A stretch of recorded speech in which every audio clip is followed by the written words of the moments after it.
Cette Bonjour à tous. conférence va maintenant être enregistrée. C'est parti, Anne. Bonjour à tous. Donc en fait, on est là pour 1 heure sur un sujet qui est extrêmement dense. Donc je vous dis beaucoup de choses. Vous n'êtes pas obligé de tout retenir. Il y aura une synthèse à la fin. C'est vrai que c'est très focalisé réglementation et achat public, mais bon, ça peut intéresser tout le monde. Donc, alors attendez, ça zappe pas. Ça zappe pas. Voilà. Donc en fait, on vous a expliqué la dernière fois qu'on avait une approche où on vous proposait une approche différente selon les segments d'achat, si c'est plus ou moins facile ou difficile. Donc il y a un segment d'achat facile, c'est une offre mature, une réglementation favorable, l'exigence ou la présence de labels exigeants. Et des segments plus difficiles, pour le coup, l'offre est peu mature, la réglementation est défavorable, il n'y a pas de label. C'est le cas des jeux et jouets. Donc aujourd'hui, on va s'attaquer à quelque chose d'un peu difficile.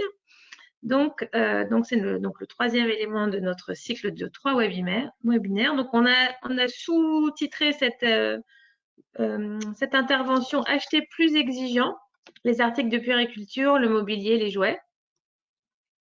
Donc, l'objectif pour ces segments difficiles, c'est de travailler votre relation fournisseur de manière à augmenter votre maîtrise réglementaire, de poser les bonnes questions aux fournisseurs en amont du marché ou si vous achetez en direct, et finalement d'augmenter vos exigences d'achat face aux risques chimiques, même si, encore une fois, le segment est difficile. Donc, si on regarde le segment global jeux, jouets, puériculture, on est effectivement sur une profusion de produits, avec un sourcing, des produits qui sont très majoritairement fabriqués en Chine, et puis avec la réalité qui est qu'on ne peut pas mettre un douanier derrière chaque boîte de jouets. Donc, en fait, les produits ne peuvent pas tous avoir un contrôle rigoureux à l'entrée en Europe. Le contexte, vous le connaissez, les enfants sont une population fragile, ils ont beaucoup plus de risques parce qu'ils portent tout à la bouche, d'être intoxiqués ou en tout cas d'être en contact avec des substances toxiques par leur comportement. Et ça a été prouvé notamment par une étude qui s'appelle Esteban, qui a été éditée en 2019. Alors, sur ce segment jeux et jouets, on trouve plein de choses. Je vous ai dit, c'est une profusion de choses. Et puis, il y a des choses tout à fait extravagantes. Et puis, on peut imaginer que sur ça, c'est des vraies publicités que je vous ai mis là. C'est un peu provocateur, mais ce sont des vraies publicités. Et on peut imaginer que… Anne, tu peux pas mettre… Anne ou quelqu'un, vous voulez pas mettre une vidéo parce que je me sens toute seule, j'aime pas en fait. Si quelqu'un veut être là, voilà, merci. Comme ça, j'ai pas l'impression de parler dans le vide, c'est sympa. Je comprends tellement. Merci. Juste savoir s'il y a quelqu'un au bout du fil. Donc voilà, donc je vous ai mis ces photos parce qu'on peut imaginer que sur des produits aussi exotiques, il y a une bonne réglementation et une bonne protection des usagers, en l'occurrence là des enfants. Et c'est un peu ça va être un peu mon propos de vous expliquer ce qu'il y a comme réglementation derrière ce type de produit. Alors vous achetez peut-être pas dans ce genre de publicité-là, vous achetez plutôt dans des catalogues de ce type-là, qui sont des catalogues spécifiques pour les pros, et où on voit tout de suite quand on parcourt le catalogue comme ça qu'il n'y a pas énormément d'informations, d'indications sur une page. Vous voyez, il y a quelques éléments, mais peu de choses. Alors, ces produits sont quand même réglementés, bien sûr. Ils sont réglementés de quelle manière? Il y a plusieurs choses qui nous protègent et qui protègent les enfants. La directive européenne jouets, qui est la EN 71, la réglementation chimique générale, qui est pour tous les produits qui rentrent en Europe, qui s'appelle REACH. Et puis après, selon les secteurs, vous avez des normes ou des règlements spécifiques sur certains éléments, comme par exemple sur les tétines, il y a une norme spécifique. Mais il ne va pas y avoir un règlement spécifique sur tout. Il y a des domaines qui échappent aux réglementations spécifiques. Je vous ai cité par exemple les produits de loisirs créatifs, les structures de motricité, qui ne sont pas vraiment spécifiquement réglementés. Alors, aujourd'hui, le contexte, il est comment sur le risque chimique? En fait, on a des réglementations européennes pour les jouets qui sont plutôt protectrices sur le risque mécanique, mais c'est vrai que le risque chimique, c'est un risque qu'on prend en compte depuis peu de temps finalement. On verra tout à l'heure que la grosse réglementation sur les produits chimiques, c'est 2007, donc ça fait vraiment pas longtemps. Côté directive européenne, elle a été revisitée la dernière fois en 2015. Mais attention, premier warning, tous les produits que vous achetez achetés ne sont pas forcément déclarés comme des jouets. Donc, il faut, pour que vos produits soient protégés par ce règlement, cette directive jouets, encore faut-il qu'ils soient déclarés comme des jouets. On reviendra là-dessus. Donc, on va commencer par parler de cette directive jouets qui protège, qui est la réglementation qui protège les enfants sur la thématique jouets, donc EN 71. Donc, trois critères fondamentaux dans ce règlement européen. On regarde beaucoup les questions d'inflammabilité par rapport à la sécurité. Hein. L'inflammabilité, les propriétés mécaniques et physiques. Donc, par exemple, est-ce que les petits yeux d'un doudou vont se détacher facilement? Enfin, voilà, ce genre de choses. Est-ce que les barreaux d'un petit lit ne sont pas trop ou pas assez écartés? Et puis, la question des produits chimiques, la migration de substances chimiques, à savoir que d'ores et déjà, on se rend compte qu'il n'y a pas beaucoup de produits chimiques qui sont cités dans cette réglementation. Là, il y a spécifiquement sur la migration 19 composés qui sont cités et on verra que ce n'est pas beaucoup. Voilà, ça c'est ce qui existe comme réglementation. Cette réglementation, elle fixe aussi des règles un petit peu plus strictes pour les jouets destinés aux moins de 3 ans. C'est pour ça que beaucoup de produits que vous achetez ont hélas ce petit logo. Et ce petit logo, il veut dire quoi? Il veut dire que normalement, il ne faudrait pas donner ce jouet à des enfants de 0 à 3 ans. Sauf qu'en vrai, on sait que même les produits de puériculture, souvent, ont ce petit logo-là, ce qui est quand même un problème. Alors, donc je vous ai dit, donc ça c'est les grandes lignes de ce qu'il y a dans la réglementation jouets. Vous voyez, c'est assez rapidement expliqué. Et puis après, vous avez des réglementations spécifiques pour d'autres domaines. Pourquoi je vous dis ça? Parce que vous êtes susceptible d'acheter des jouets, effectivement, avec la norme qui répondent à cette norme jouets. Mais par exemple, pour du maquillage pour enfants, vous êtes aussi susceptible d'utiliser des produits qui vont répondre à d'autres réglementations, comme la réglementation cosmétique. Si vous achetez des tétines ou des contenants alimentaires, ça va être la réglementation liée au contact alimentaire. Voilà, il y a d'autres réglementations spécifiques. Il y a des lois spécifiques sur les articles textiles. Voilà, donc en fait, en gros, les jouets, c'est souvent, mais parfois, vous achetez des choses avec lesquelles les enfants peuvent être amenés à jouer, mais qui ne répondent pas à la réglementation chapeau là, des jouets. Donc, ça, c'est les réglementations spécifiques. Et ce que je vous disais en introduction, c'est qu'on a une réglementation générale sur les produits chimiques qui pour le coup, est plus intéressante aujourd'hui, qui est un règlement qui s'applique à tous les articles. Je reviendrai sur la notion d'article, mais en fait, donc tout ce qui rentre en Europe est concerné par ce règlement et qui contient des produits chimiques, mais enfin, c'est tout le monde, quoi. Et il a pour but d'interdire ou de restreindre un certain nombre de substances dans tous les articles, mais aussi dans les jouets et les articles de puériculture. Alors, qu'est-ce que c'est que REACH? Alors, je ne vois pas mon texte. Donc, REACH, c'est un règlement européen qui, encore une fois, est entré en vigueur en 2007, donc c'est vraiment hier. Et il a pour objectif on a mis beaucoup de substances en circulation en Europe et tout à coup on s'est dit, oulala, il faudrait peut-être les recenser, les évaluer, les contrôler. Donc c'était l'objectif de cela, avec un objectif chiffré final à environ 30 000 substances qui devaient être évaluées. Donc, il est à noter tout de suite que certaines ONG, et je partage leurs inquiétudes, indiquent qu'il existe plusieurs millions de combinaisons moléculaires de synthèse différentes. Donc, vous voyez, on a mis vraiment beaucoup en circulation et on commence seulement à les réguler et c'est une procédure assez lente. Si on regarde... Voilà, ça c'est un peu les chiffres que moi je retiens, que je vous délivre. Il faut se dire qu'on a probablement inventé dans les 50 dernières années environ 100 000 molécules nouvelles. Il faut se dire que ces molécules, elles ont une capacité à se combiner entre elles aussi et se recombiner avec par exemple les molécules présentes dans l'air. Donc ça fait probablement des millions de combinaisons de produits chimiques présents dans notre environnement. On a un recul sur la plupart de ces molécules d'environ 50 ans maximum. Et c'est le professeur Barouki qui dit dans un des derniers MOOC que j'ai fait où il parlait de ce sujet, il disait que pour lui, il y a environ 500 molécules qu'on connaît vraiment très bien. Vous voyez que l'entonnoir, il est quand même un peu inquiétant parce qu'on les connaît mal, ces molécules.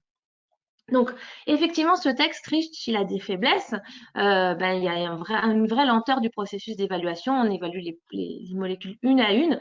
Donc, ça va pas vite et donc ça conduit aussi à des mauvaises identifications de substances. Enfin, c'est quelque chose de lent, d'un peu lent et d'un peu de fastidieux. C'est pour ça qu'il y avait une révision de prévue parce qu'on s'est rendu compte qu'on n'allait pas assez vite et que finalement il y avait peu de restrictions sur REACH. L'objectif, c'était de rendre le processus d'évaluation beaucoup plus rapide, d'intégrer, on verra ce qu'on appelle l'effet cocktail, parce que je vous ai dit que les molécules peuvent réagir entre elles et avoir des effets boostés parce que s'il y en a plusieurs qui se mélangent, notamment dans notre corps, quand on les inhale ou quand on les mange. Et puis finalement, il y avait aussi l'idée de limiter des familles entières de produits qui pourraient avoir notamment des propriétés de perturbation endocrinienne. Donc, ce que vous pouvez retenir, c'est qu'aujourd'hui, REACH a ses failles et qu'on espérait une révision. Or, il y a eu un report de la révision était annoncée pour la fin de cette année. Il y a eu un report à une date qui met sérieusement en cause la qualité de la future modification puisque ça reporte à la prochaine mandature. Donc, on est un peu dans le flou par rapport à cette évolution réglementaire. Bon. En disant ça, je vous dis que la réglementation, elle est imparfaite, mais l'objectif, c'est quand même d'au moins essayer de la maîtriser et de vérifier que vos fournisseurs la maîtrisent. Alors, qui est concerné par cette réglementation? Donc, c'est toutes les entreprises de l'espace économique européen qui fabriquent ou qui importent des substances chimiques. C'est un acronyme anglais, je vais passer rapidement. Ces substances chimiques, ça peut concerner des substances naturelles, hein, par exemple les huiles essentielles. Et puis, ça peut être des articles, ce qu'on appelle des articles. Donc, c'est des choses qui sont un peu dures, des meubles, des textiles, mais ça peut aussi être des substances comme du formaldéhyde, enfin, un liquide à l'état brut. Et puis, ça peut être des mélanges comme de la peinture. Donc, vous voyez, à peu près en gros, tous les produits qu'on utilise au quotidien sont concernés. Alors, parmi toutes ces substances qui ont été déjà évaluées dans le processus REACH, qui même s'il est lent, on est à peu près officiellement à environ 20 000 substances qui sont passées dans la roulette de REACH. On en a identifié 224 qui sont dites extrêmement préoccupantes. Donc ça, c'est les pires. C'est celles qui, à terme, on souhaiterait éradiquer en Europe. Mais pour l'instant, on a juste cette liste de candidats et REACH permet de les identifier, donc savoir où elles se trouvent. Et puis, il permet aussi un usage restreint de ces substances dans certaines conditions, notamment via des restrictions qui sont indiquées dans le règlement.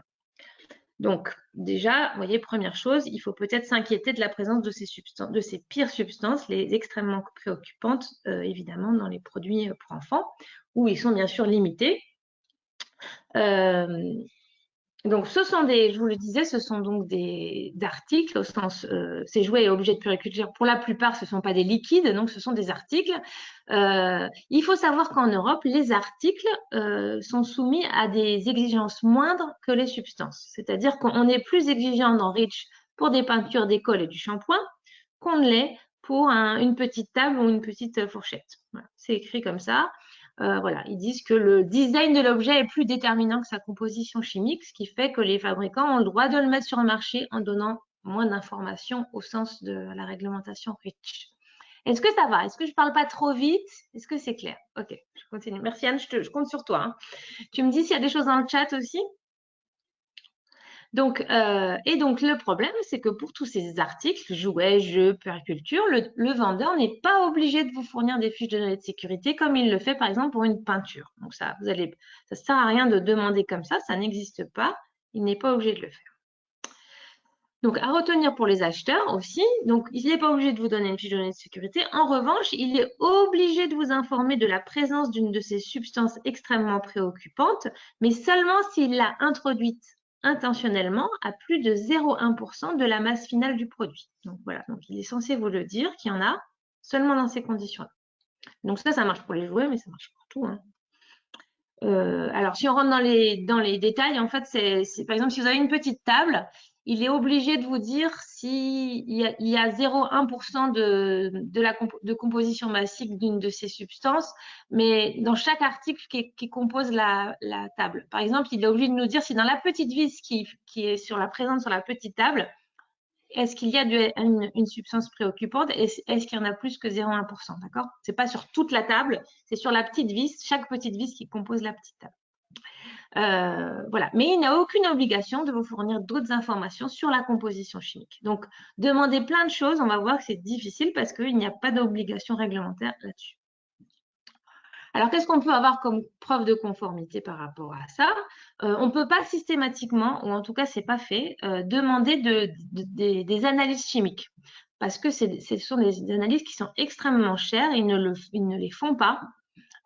Sur l'ensemble de ces produits. Autre réserve aussi, c'est que on ne trouve, ils ne vont déclarer que les produits qu'ils ont intentionnellement intégrés dans leurs produits.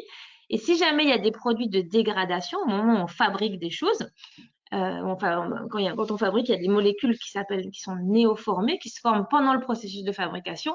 Alors, il va pas vous les dégrader parce que quelque part le fabricant vous les déclarer, pardon, parce que quelque part le fabricant lui-même ne sait pas vraiment qu'elles sont là. C'est par exemple le cas où on trouve des polluants organiques persistants dans les peluches qui sont générés parfois pendant les processus de fabrication de la peluche.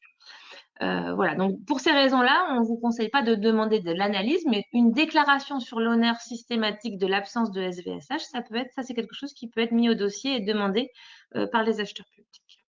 Alors, autre point de vigilance, aujourd'hui, la classification des perturbateurs endocriniens n'est pas vraiment encore très bien établie en Europe, en tout cas pas pour les articles de consommation courante. Donc, pour l'instant, la liste des SVSH ne contient pas la plupart des molécules qu'on considère comme inquiétantes, préoccupantes au sens de la perturbation endocrinienne. Donc, vous voyez, cette liste, elle n'est pas aussi parfaite qu'on voudrait qu'elle le soit, en tout cas pas sur la question des perturbateurs endocriniens. Autre point d'attention, toutes les évolutions réglementaires ne rendent pas les produits sur le marché caducs. D'accord? Aujourd'hui, il y a par exemple sur les phtalates, qui sont un produit qui est beaucoup présent dans les PVC et qui sont des substances inquiétantes. Tous les ans, quasiment, il y a un phtalate qui est restreint ou interdit dans certaines familles d'achat en Europe. Eh ben, ça ne veut pas dire que les produits sont retirés du marché. Donc, ça peut vouloir dire que le stock de votre fournisseur étant un petit peu plus allégé que ça, il peut très bien continuer à vous vendre des produits qui désormais contiennent des phtalates qui sont restreints ou interdits. Du coup, là, c'est d'autant plus vrai sur l'obligation issue de la loi économie circulaire, AGEC, la loi AGEC, sur 20% de jeux et jouets issus de l'emploi dans les marchés publics. Donc, c'est un sujet, mais en tout cas, voilà, ça fonctionne aussi. Toutes les questions qu'on peut poser aussi. Je vais en reparler juste après aussi, mais oui, tu as raison. Voilà, donc ça c'est une autre réserve. Après, attention à qui on achète. Hein, et effectivement, il faut au moins essayer de clarifier les circuits parce que parfois les distributeurs, les fabricants, ils ont des responsabilités qui sont un peu diluées. Donc, il faut savoir un peu à qui on s'adresse, essayer de savoir où votre produit a été fabriqué, combien il y en a eu d'intermédiaires, c'est difficile. Voilà. Et puis, effectivement, à qui on achète, c'est aussi l'épineuse question de la seconde main et de la loi AGEC qui est intéressante, effectivement. On a envie de faire de l'économie circulaire, mais on a quand même une perte de traçabilité quand on achète en seconde main et on ne sait pas toujours l'âge du produit, on ne sait pas quelle était la réglementation auquel il se référait au moment où il a été produit et vendu. Donc, la question réglementaire est extrêmement périlleuse en tout cas au niveau sanitaire pour les produits de seconde main. Et c'est vrai que ça met un petit peu un coup dans toutes ces bonnes volontés d'économie circulaire. Pour en finir avec vraiment la partie très technique de REACH, donc, je vous le disais, il y a des substances qui sont interdites et des substances qui sont restreintes dans leur usage. Donc, par exemple, pour les phtalates dont je vous parlais, qui sont des produits qui sont présents dans les PVC et qui sont vraiment, pour certains, identifiés comme perturbateurs endocriniens, on a quand même des restrictions grâce à cette annexe 17 de REACH qui va dire que certains phtalates doivent être interdits ou restreints dans les jouets et les articles de périculture. Donc ça heureusement, c'est écrit dans REACH, mais encore faut-il le savoir pour pouvoir demander aux fournisseurs effectivement d'attester plus spécifiquement ce point-là si ça nous inquiète. Et on reviendra dessus tout à l'heure. Donc, voilà, donc ça veut dire vraiment aller vraiment au fond des annexes de REACH pour comprendre si certaines catégories de produits sont un petit peu plus protégées que d'autres. Et là, en l'occurrence, c'est le cas pour cette entrée 51-52 qui protège un petit peu plus les jouets et les articles de puriculture. Alors, si on résume les limites de REACH, Donc, déjà, on peut introduire une petite dose de ces substances très préoccupantes. Je vous l'ai dit, en dessous de 0,1%, on les perd de vue. Ce qui fait que les notions de perturbation endocrinienne, on ne les prend pas trop en compte, puisqu'on sait que les perturbateurs endocriniens peuvent réagir à des très petites doses. Donc là, on passe sous le radar avec cette réglementation-là. Ça ne prend pas en compte les effets cocktails. Et comme je vous l'ai dit, ça réglemente des nouvelles substances tous les ans, mais à une vitesse extrêmement lente. Alors, il y a d'autres dispositifs. On a vu que la réglementation, on voit quelle est ce qu'elle est et qu'elle est, on peut le dire, elle est imparfaite. Il y a d'autres dispositifs. Il y a par exemple un dispositif de rappel des produits préoccupants en Europe. Donc, quand des produits ont été identifiés comme dangereux, il y a un système d'alerte auquel vous pouvez vous abonner en tant qu'acheteur et qui identifie les produits qui ont été mis en alerte. Par exemple, ça a été assez fréquent qu'il y a eu par exemple par exemple des sièges bébés qui ont été rappelés parce qu'il y avait des taux de produits chimiques préoccupants trop importants, des choses comme ça. Donc ça, ce qui peut être intéressant, c'est de s'abonner en tant qu'acheteur et puis peut-être de voir si un de vos fournisseurs, il n'a pas été épinglé par un rappel à RAPEX parce que ça pourrait vouloir dire que peut-être que vous avez peut-être plus tellement envie de travailler avec lui parce qu'il n'a peut-être pas travaillé très bien. Alors, on se dit, bon, la réglementation, elle n'est pas super, mais ce que je pourrais faire, c'est faire des analyses chimiques sur tout mes. J'achète un ballon, puis je le fais analyser, et puis je me dis qu'est-ce qu'il y a dedans et est-ce que tout va bien. Bon, alors, déjà, les analyses chimiques, c'est pas obligatoire. Donc, vous pouvez pas exiger comme ça au niveau réglementaire de la part de vos fournisseurs. Cela dit, vous pouvez demander ils peuvent, eux, demander à un laboratoire indépendant de chercher les SVSH les plus pertinentes par rapport à leurs produits et puis de vous fournir des bulletins analytiques qui vous donneraient une information ou en tout cas une preuve de transparence.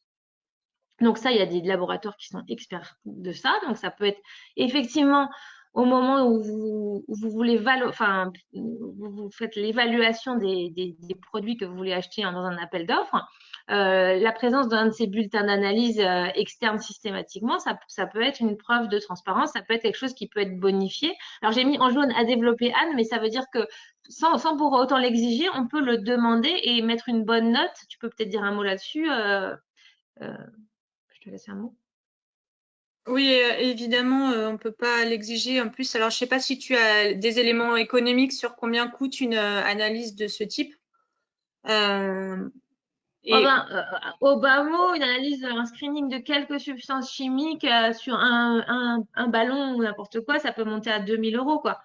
Donc effectivement, quand on regarde les catalogues fournisseurs, ça commence à faire un investissement, en tout cas pour les entreprises. Et donc le principe de l'égalité de traitement des candidatures est difficile à appliquer, mais en tout cas, oui, montrer patte blanche. Alors nous, on a surtout travaillé déjà en amont sur la question du sourcing et de justement aller rencontrer les entreprises avant de rédiger votre marché, avant de passer vos commandes éventuellement, pour savoir ce qu'ils sont en capacité de vous proposer. Et en fonction, effectivement, s'il y a plusieurs entreprises qui se sont lancées dans la transparence ou en tout cas qui vous entendent en demander, ils vont développer leur offre. Et oui, on peut voir sur un critère transparence, position des produits, il y a des choses à inventer. Et enfin, on a quand même aussi entendu, alors je ne sais plus qui c'était, mais il y avait des collectivités qui se posaient la question d'aller faire des audits. On en avait parlé, des analyses, d'annoncer dans le dossier de consultation. Oui. On exige de ne pas avoir telle ou telle substance et l'acheteur, au cours du marché, peut aléatoirement sélectionner 2 produits et le faire analyser, aller chercher les molécules qui étaient interdites. Voilà. Ouais. Donc, en fait, les limites, on le disait, de l'analyse chimique, ça va être le prix, effectivement. Ça va être que le fait qu'on ne trouve que ce que l'on cherche. Par exemple, sur une peluche, ça nous serait peut-être pas venu à l'idée d'aller chercher des polluants organiques, certains polluants organiques persistants parce qu'ils ont été créés pendant le processus de fabrication et on n'aurait pas imaginé qu'elles soient là. On ne cherche que ce qu'on pense trouver aussi, même chose. Voilà, c'est le pendant de ça. Et puis finalement, peut-être que dans ce cadre-là, une déclaration sur l'honneur d'absence de SVSH est peut-être plus engageant pour le fournisseur que de fournir un bulletin analytique qui est pas toujours un peu difficile à analyser. Donc, peut-être que sur les SVSH, sur les substances très préoccupantes, c'est pas le truc le plus simple à faire, les analyses. Oui, puis ce que je rajouterais, Anne, hein, c'est qu'il faut quand même une grande expertise pour pouvoir lire ces analyses, en fait. Donc, quelque part, on a plutôt envie de dire, soit vous faites accompagner, vous avez une assistance à maîtrise d'ouvrage santé environnementale qui vous aide à explorer ces sujets-là, soit enfin voilà, ne pas vous lancer dans des dossiers de consultation trop compliqués et vous ne saurez pas analyser derrière. Surtout sur cette famille où on a plein, ce que disait Anne, on a du textile, on a potentiellement des liquides, on a potentiellement voilà, différentes substances qui vont sur différents règlements avec différentes problématiques et risques chimiques. Donc voilà, attention, pas être trop exigeant. Voilà. Et donc, quels sont, alors juste un petit tour d'horizon des molécules qui sont les plus préoccupantes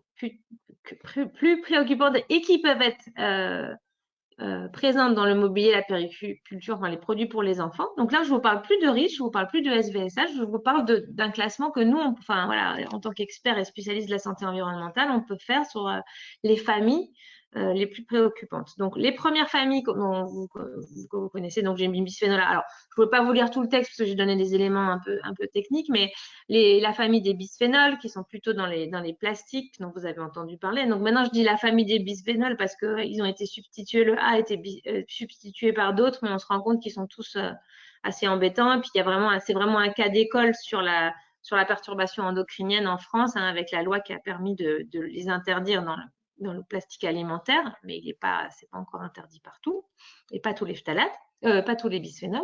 Ensuite, vous avez la famille des phtalates qui, elles aussi, sont des produits qui sont présents en grande quantité dans les PVC.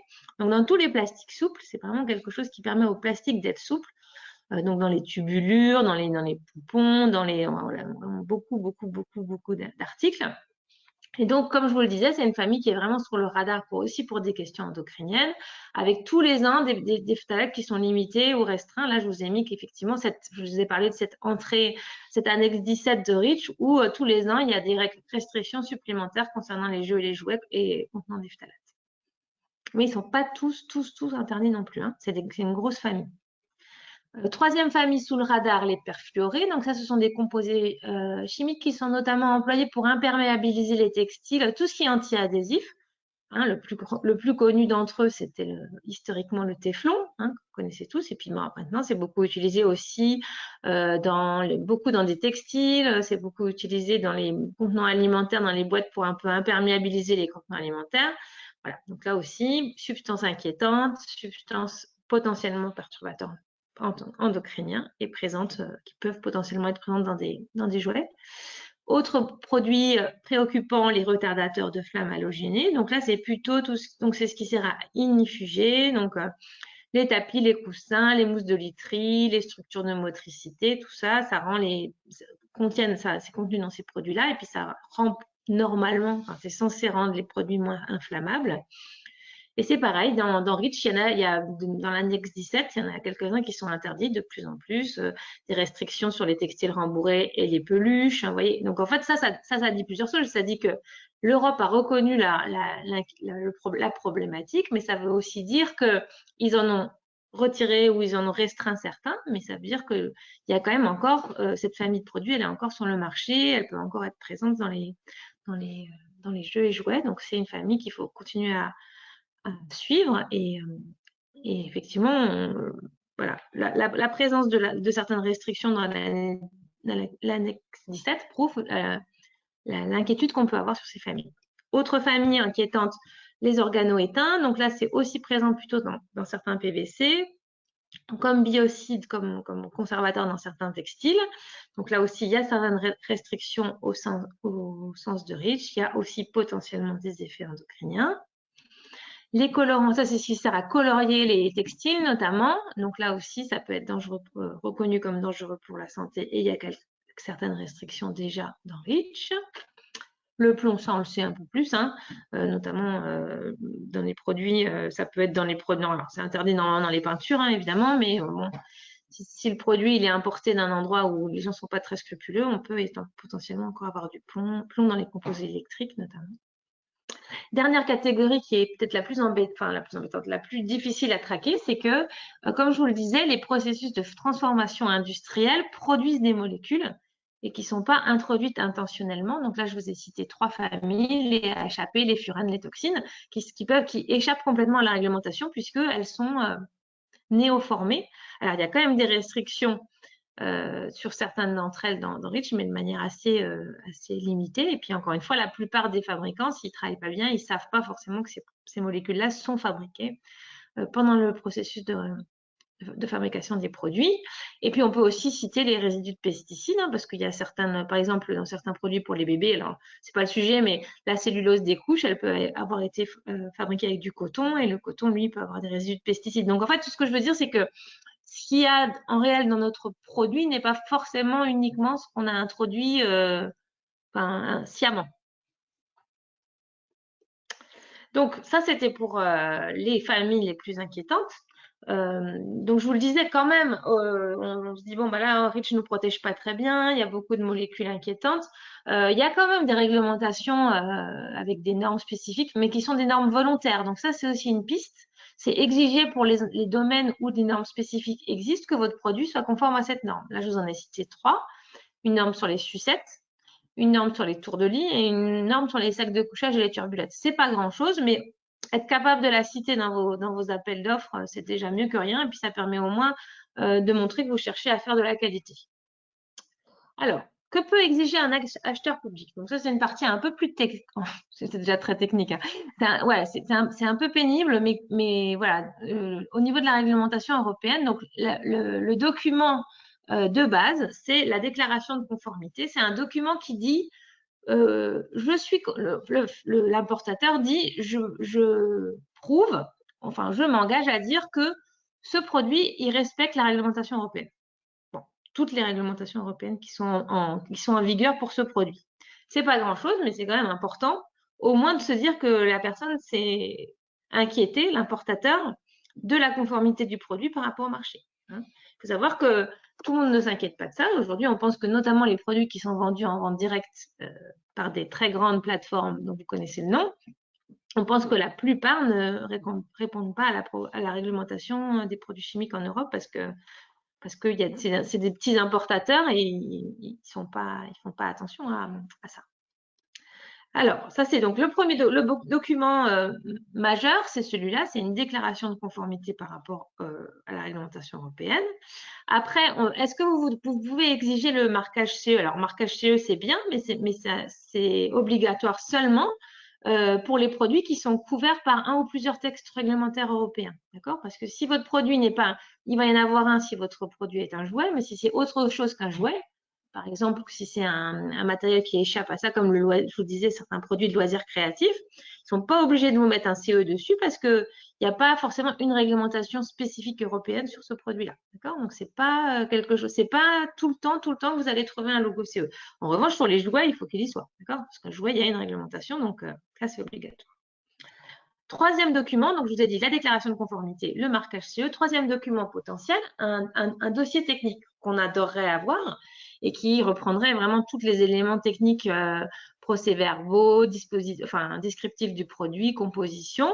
Mais ce dossier technique n'a pas à accompagner le produit. Il n'est pas à présenter de manière obligatoire et éventuellement, seules les autorités de surveillance du marché peuvent l'obtenir de façon obligatoire.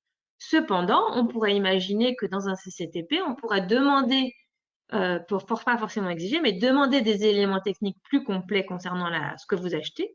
Parce que finalement, c'est quand même horrible de se dire qu'on ne sait pas vraiment ce qu'on achète ou qu'on n'a pas accès à la composition de ce qu'on achète. Donc, ça pourrait être de demander un peu plus ou quelques éléments du dossier technique. Et quelque part, plus le fournisseur serait transparent, plus on pourrait le créditer d'une bonne note.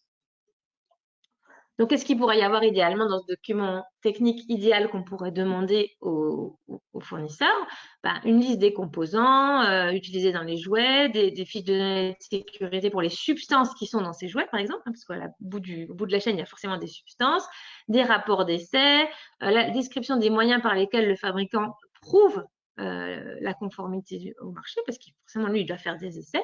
Donc, tout ça, ce sont des éléments qui seraient intéressants à récolter. En disant ça, je suis consciente de la complexité, je suis consciente du temps qu'un acheteur devrait dédier aussi à ce sujet. Et c'est pour ça que 3AR continue à travailler pour faire des documents plus digestes, pour pouvoir le faire de manière plus automatique. Voilà, vous avez aussi la possibilité de faire des analyses sur vos produits vous-même. Bien sûr, je vous le mentionne. Je vous ai dit que la limite de ça, c'était le prix, mais peut-être le faire de manière randomisée de temps en temps, ou en tout cas l'annoncer effectivement dans vos pièces de marché, en disant potentiellement, on pourrait peut-être faire un ou deux prélèvements pour aller voir s'il y a pas des phtalates interdits dans nos petites balles des piscines à balles ou dans nos petits matelas. Donc ça, c'est pas impossible. Par exemple, ça peut être un engagement pris par une commune qui s'est engagée sur la charte des villes et territoires sans perturbateurs endocriniens, d'aller faire une espèce de campagne pour aller voir si effectivement les phtalates sont bien éradiqués, ou en tout cas ceux qui sont interdits le sont dans les produits qu'ils achètent. Mais ça a un coût. Voilà, donc j'ai parlé très vite, je regarde l'heure, ça va. Donc maintenant, je passe à la partie résumé de tout ça. Ce que vous pouvez retenir en tant qu'acheteur public, et ce que vous pouvez réussir à faire. Donc, la première chose, c'est attention à la classification. Est-ce que ce produit est bien classifié comme jouet? Ça, c'est la première chose. Est-ce qu'il n'est pas vendu comme autre chose? Je vous donne un exemple grand public. Une peluche, si vous l'achetez chez un grand magasin, dans un grand magasin de déco ou de meubles, elle peut être déclarée comme objet de décoration et donc échapper à la réglementation jouet. Donc, faire attention que votre produit soit bien déclaré comme un jouet. Exiger une déclaration de conformité, donc le document qui fait la synthèse de toutes les règles et normes respectées par le jouet en question, et éventuellement demander les numéros des rapports d'analyse, les listes d'analyse qui sont réalisées, les prestataires, les bulletins analytiques. Bon, même si vous n'êtes pas capable de les lire après ou si c'est compliqué, on peut peut-être quand même les demander.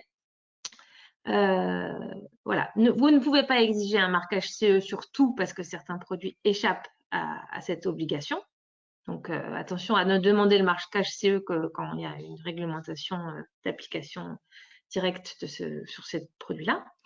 Vous pouvez demander une déclaration des substances extrêmement préoccupantes, signée systématiquement, mais c'est pas normalement ils sont pas c'est pas obligatoire qu'ils vous la délivrent. S'il n'y a pas d'SVSH, ils sont pas obligés de les déclarer. Bon, mais on peut quand même essayer de demander ça.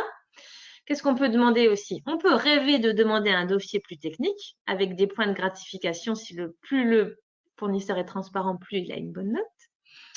On peut aussi essayer de clarifier la traçabilité, qui vend, qui fabrique, ou essayer de tracer un peu votre produit pour le connaître. Ça, c'est vraiment c'est aussi une notion de circuit, peut-être de circuit un peu plus court ou de choisir des fabricants qui sont plus sûrs.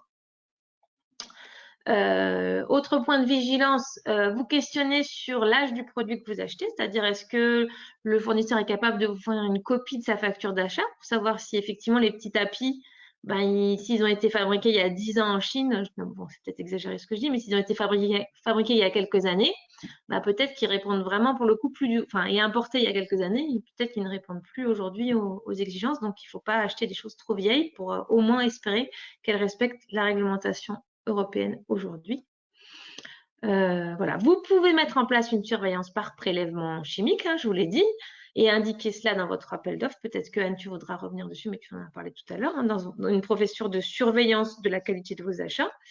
Voilà. Il y a des laboratoires d'analyse spécialisés qui peuvent vous proposer un plan d'analyse de risque et gérer ce plan d'analyse de risque, c'est leur boulot. Ils peuvent vraiment vous aider à mettre en place cela. Encore une fois, la limite, c'est le coût. Vous pouvez suivre les alertes, comme je vous l'ai dit aussi. Donc, quel type d'alerte vous pouvez suivre? Vous pouvez suivre les alertes RAPEX, dont je vous ai parlé, mais vous pouvez aussi suivre les alertes de l'ANSES, des personnes qui sont compétentes au niveau, en France au niveau du risque sanitaire. Là, je vous ai mis une publicité, un exemple d'une alerte de 2021 sur ces petites billes dites perles d'eau qui ont provoqué des accidents mortels. Donc ça permet tout de suite de se dire, bon, peut-être pas une bonne idée d'acheter ça dans ma collectivité. Bien sûr, j'adorerais vous dire que vous pouvez demander des labels. Vous avez le droit de demander des labels dans un appel d'offres.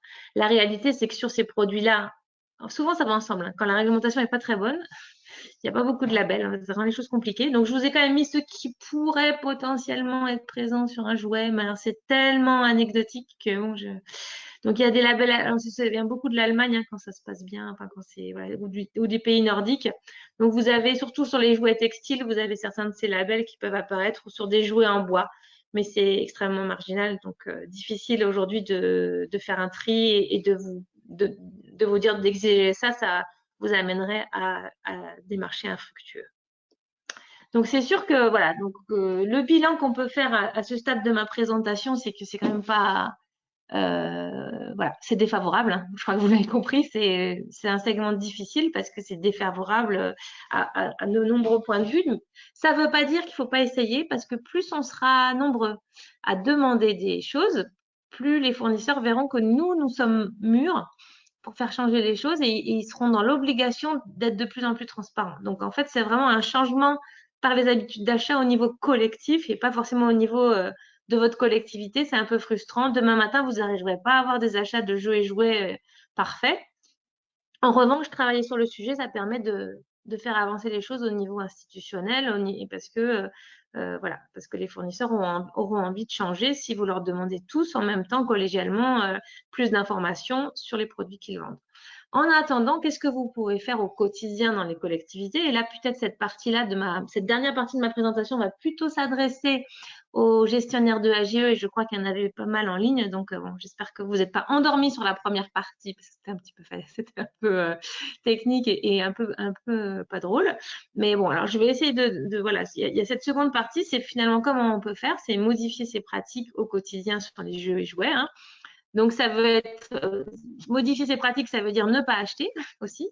Par exemple, ne pas acheter des produits qui sont interdits au moins de 3 ans pour les enfants qui sont en crèche. Ça peut être peut-être éviter certaines activités. Par exemple, même s'il y a marqué maquillage, il y a des produits qui ne sont pas parfaits en termes de composition. Donc, on va peut-être éviter de laisser les enfants s'embarbouiller partout sur le visage. Ça peut être aussi de surveiller la qualité des produits, de ne pas forcément garder des produits qui s'abîment, qui sont vieux. C'est vous questionner sur le nombre des produits que vous achetez aussi. Est-ce qu'on a vraiment besoin de tout ça? Est-ce qu'on a besoin de garder des vieux produits? C'est vraiment des questions de trier aussi et de faire avec moins. Hein, je vois que la ville de la Couronne est présente. Elle avait fait un joli témoignage lorsqu'on a fini le programme chez eux sur les bienfaits d'avoir moins de produits aussi, moins de choses.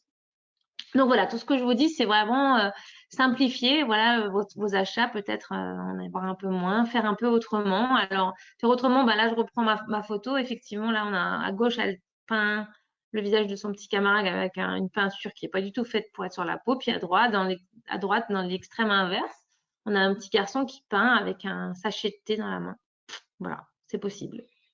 Après, bien sûr, ça questionne plein de projections d'adultes et de questions sur ce qu'on leur fait faire, mais et ça invite beaucoup de questions de pédagogique, évidemment, dans ce débat.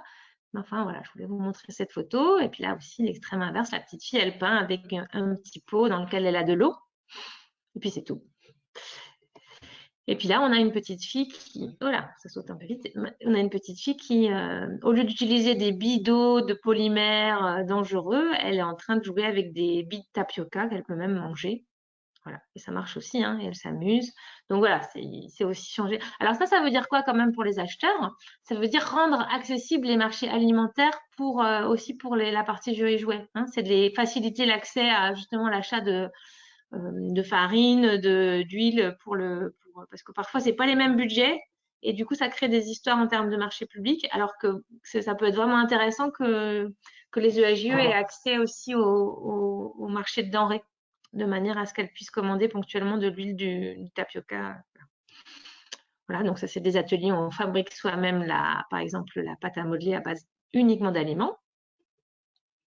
Et puis finalement, c'est un travail que nous, on a fait aussi avec des collectivités. C'est voilà, peut-être aussi en tout cas sur la partie loisirs créatifs, il y a tout un tas de choses qu'on peut faire à base d'aliments avec des recettes très simples et qui marchent très bien avec les petits. Et du coup, qui nous éloignent de cette problématique de la composition chimique des produits qu'on ne connaît pas quand on achète des produits industriels. Alors, encore autrement, c'est quoi? C'est là où on vient se questionner sur des questions, sur des choses qui sont plus de l'ordre du pédagogique aussi, hein. Effectivement, c'est faire jouer avec moins de jouets, faire avec moins de production. On n'est pas obligé de faire des dessins, de les produire et de les montrer aux parents le soir. Et donc, ça va être de travailler avec l'adulte pour stimuler aussi la créativité des adultes, faire différemment, plus d'exploration libre de l'enfant. Enfin, il y a beaucoup d'intérêt. C'est pas mon domaine, mais c'est passionnant aussi d'écouter les spécialistes de la pédagogie sur ces sujets-là. Donc, ces gens-là essayent d'autres trucs. Ils font des semaines ou des journées sans jouets, mais pas sans jouer. Donc, c'est pas la même chose. Donc ça, c'est des choses qui s'expérimentent de plus en plus dans les collectivités. Voilà, explorer sans recherche de production. On n'a pas besoin de fabriquer quelque chose qu'on emmène le soir à la maison. Voilà, bien sûr, jouer avec la nature, hein, ça c'est quelque chose qui est à la mode, mais qui prend son sens. Hein, voilà, récolter des éléments naturels, ça coûte rien. Un peu de sobriété décorative aussi, hein, avoir moins d'éléments, moins de plastique, ça c'est possible aussi. Hein, on n'est pas obligé d'avoir des éléments comme ceux à gauche. Je vous rappelle que ceux à gauche peuvent potentiellement assez facilement contenir à la fois des phtalates et des retardateurs de flamme, qui sont quand même deux familles de produits qui sont extrêmement inquiétantes. Et puis finalement, le grand point, et ce sera ma conclusion, parce que ça ouvre sur un autre sujet qui me passionne, qui n'est pas le sujet d'aujourd'hui, mais qui, j'espère, le sera d'autres webinaires dans les années qui viennent, c'est le fait de retourner dehors avec les enfants, qui ouvre un potentiel d'activité énorme et qui fait aussi qu'on est un peu moins dépendant des jouets plastiques industriels. En attendant, j'espère une réglementation qui sera un jour à la hauteur, pas tout de suite. Donc, c'est peut-être à nous de faire autrement et puis voilà, de les mettre les pieds dans le verre. Alors, je termine sur cette jolie photo qui nous a été, dont les crédits sont à la ville de Nantes, qui sont très avancés sur la question du dehors. Mais je suis sûre que beaucoup d'entre vous se posent cette question-là. Il y a beaucoup de projets et d'initiatives sur ce sujet. Donc, je serais ravie de vous en reparler aussi à un autre moment. Et je pense que je suis pas mal. Il nous reste 10 minutes pour les questions. Merci beaucoup Anne. Alors comme discuté en début de webinaire, je vais arrêter l'enregistrement et on va passer sur le temps des questions. Moi j'en ai quelques-unes, mais je vais vous laisser voilà, hop.